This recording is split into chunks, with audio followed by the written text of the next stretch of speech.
Thanks to everyone for taking the time to be here. So I will pass the virtual stage over to you. Let me share us a little about your work, your passion, what you're doing, and where you see the world going and your contribution. Sure. So, I mean, just for a bit of a background, I recently graduated from college in May with my degree in electrical engineering. I spent the past 4 years in Atlanta. But before that, when I was much younger, I was extremely passionate about building things. And at that time, I quit school in ninth grade to go and start working with the MIT Media Lab. And in fact, I was one of the youngest people to be researching with them on health technologies. So in fact, the ECG tool inside your Apple Watch is something we had worked on for a different application, and then it became a company and got taken over by Apple. So what you see on your wrist was actually a way to democratize ultra low cost, heart attack and heart disease diagnostics in any part of the world. And after that, sort of was involved in 3D printing. I got 3D printing to India. So in 2012, 2013, I was the first person to build one at home and then take it to colleges and teach students how to do it. And over time, my focus has narrowed, I would say, from innovation to solve problems to specifically solving problems for climate change. So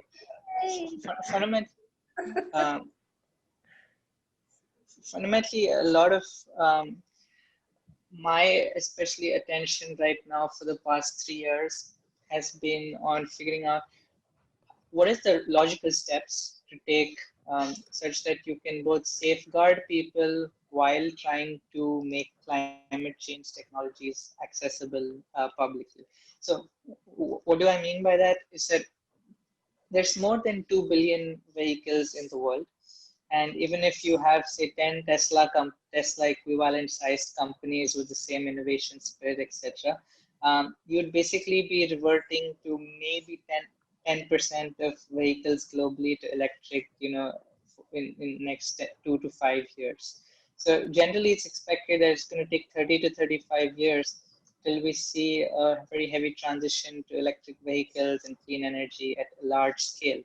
I can talk for India, where we have about 250 million vehicles, and I think in total there are about 10,000 electric cars in the whole country. And the thought process is that, to go to people who can afford these vehicles and ask them, hey, are you willing to switch? And most of the time the answer is like, we're not there yet. I don't like the car. I just bought another car. Why should I buy another electric car? And if that is the situation, how do we create band-aid solutions while making the larger system level changes happen? And so that's why I started Praan, which is my company. We're currently 158 people across the world working towards this cause. And the focus remains on capturing particulate matter from ambient air in cities without the use of any filters. So how do we make air purification at a city level extremely affordable, ultra low cost, scalable, and leading to no negative waste generated? Like traditionally, air purifiers use HEPA filters or activated carbon filters, which need to be thrown out, and they're not biodegradable. So at Praan, we build filterless air purifiers for corporate campuses, schools, larger non-governmental areas, so that you can take these steps towards making cities safer for people while the world transitions to clean energy and sort of electric transportation and sort of other things. So that's fundamentally what we do on a larger scale. My personal research at Georgia Tech was across few spectrums. One was replacing all diesel generators with clean energy storage. So you are not only reducing CO2 emissions drastically, because every cell phone tower anywhere in the world uses a diesel generator. So if you are able to replace such a large number of extreme CO2 generating devices, you're having large climate impact. So I worked on it. That company or product was called MitoCell, and they took a contraption of it and they implemented it in Haiti. The other projects I worked on were on using sounds in nature to identify bird species, insect species, without using any imaging at ultra low cost. And it's a field called bioacoustics.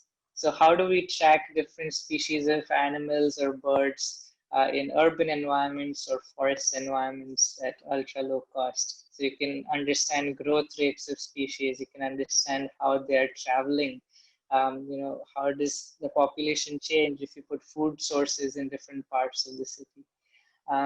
And lastly, my focus remains on, just worked on projects in CO2 capture, so decarbonization, but doing it through direct air capture, which means not something you attach to industries and um, factory emission sources, but through ambient air in cities, or at ports where there's a large number of ships that dock and there's a lot of CO2 constantly being emitted and coming into the city. So how do we tackle these problems? So that's sort of a spectrum of climate tech projects that I work on right now.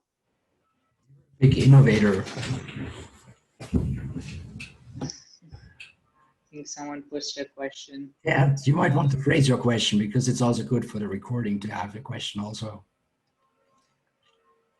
Just Do you want me to read? I think. Yeah.